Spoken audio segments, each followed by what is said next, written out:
Trump was never going to make things better for the people of Gaza because he doesn't give a about the people of Gaza. He's made it clear that they can all leave and not come back. He said, I'm going to own Gaza.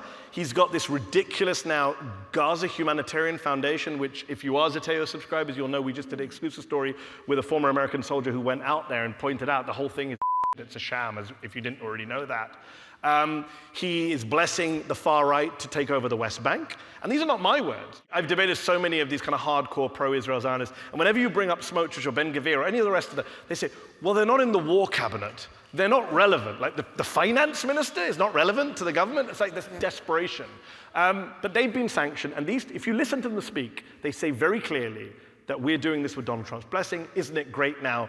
We get to do whatever we want now. So they're very clear about the blessings that they've gotten for the Trump administration. And the situation now in Gaza is one where the ethnic cleansing is ongoing. It is, unfortunately, and I hate to use this word, looks inevitable if there's no source of power to stop it. They have the blessing and green light of the United States. And then, of course, at home, and this is what I want to talk to you about, and obviously Canada, again, is affected by all of this, especially on campus. I was told again last year that, well, it doesn't matter what happens on campus because it's already happening now. Well, actually, here's a very simple rule in life. Sorry to be the cynic in the room.